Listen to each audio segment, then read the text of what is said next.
This liquid is measured to be 12.7 milliliters. That 12 refers to the certain digit, meaning that we know for sure that it has passed 12, but the last digit, the 0.7, is the uncertain digit. It just depends on who you are, who's making the measurement.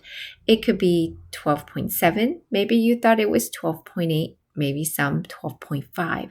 Whatever the number it might be, after this certain digit, this uncertain digit is estimated and should be reported, just one of them, with the correct unit, which is milliliters here.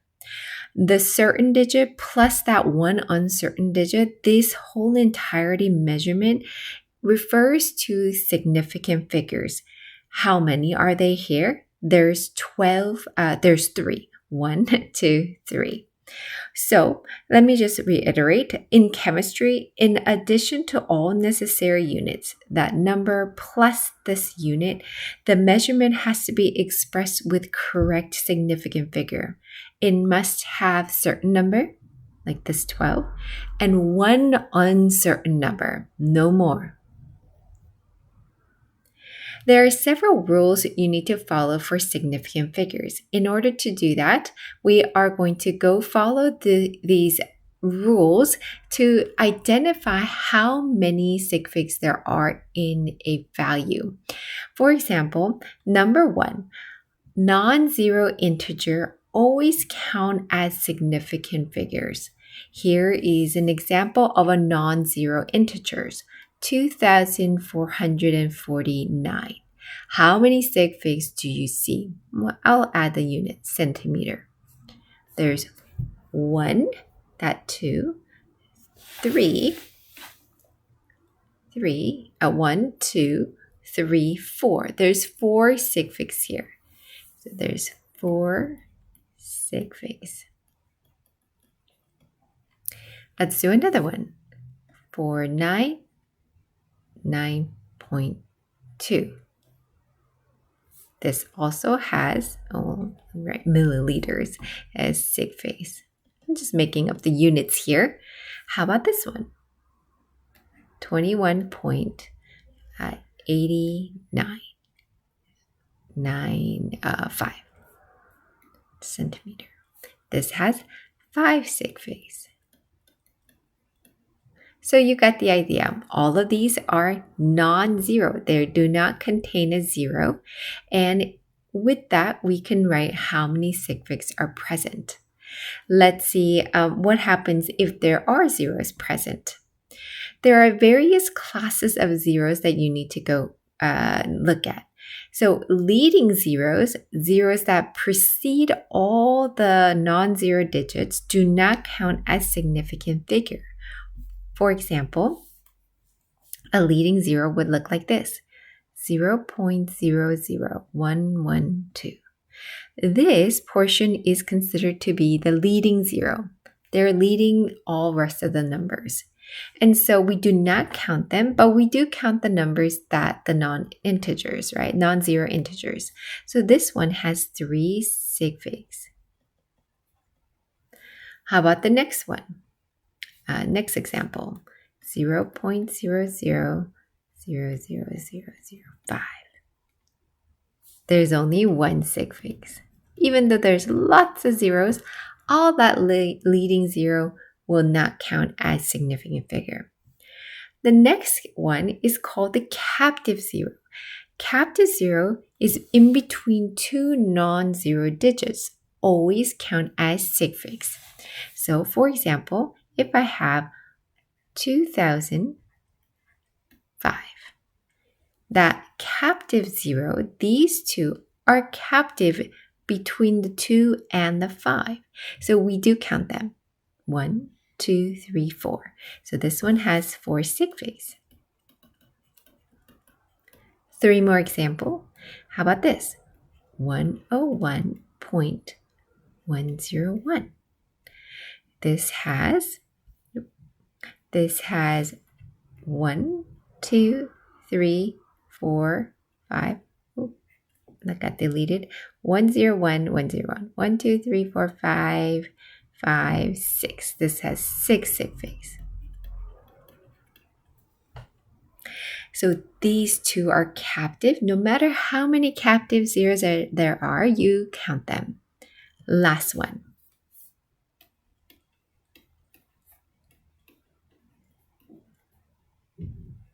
How about this one? This has 4 sig figs.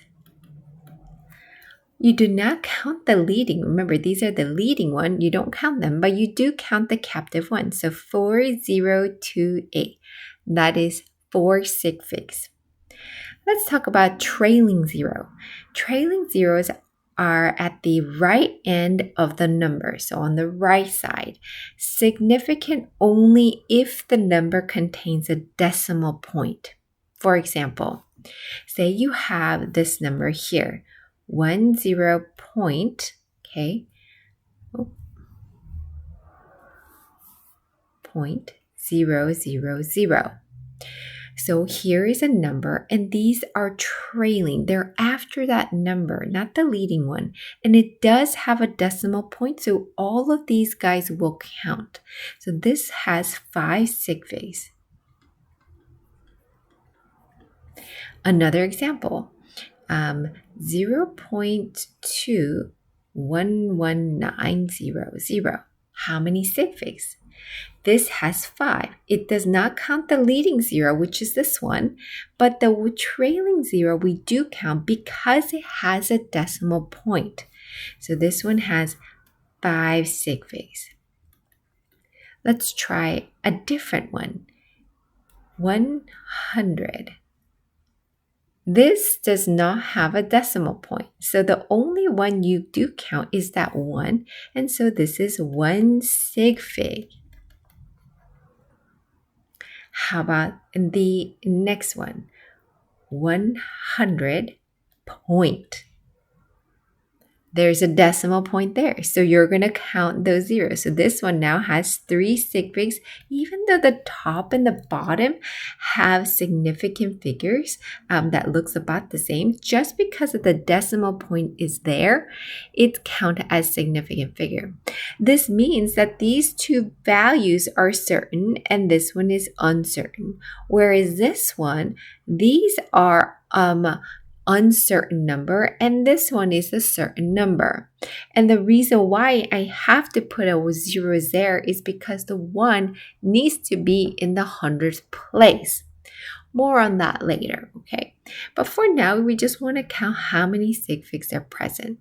Let's do one more example and move on. 0.002070.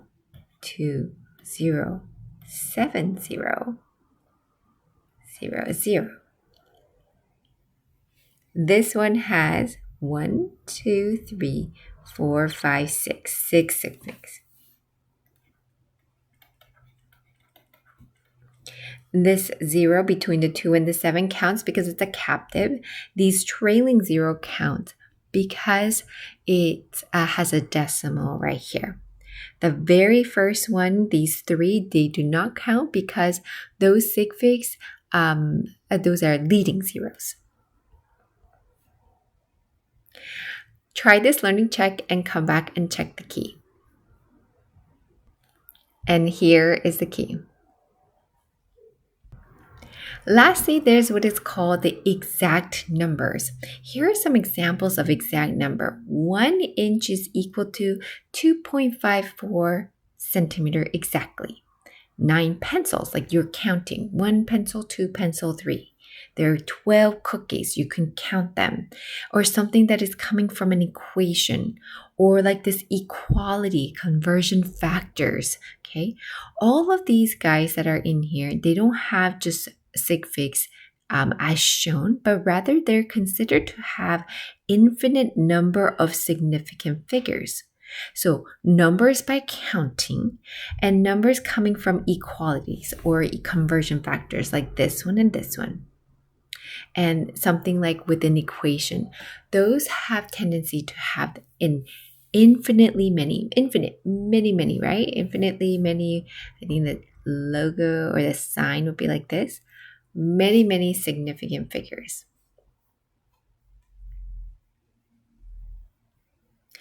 Go ahead and identify the numbers below as measured or exact, and give the number of significant figure in each measured number.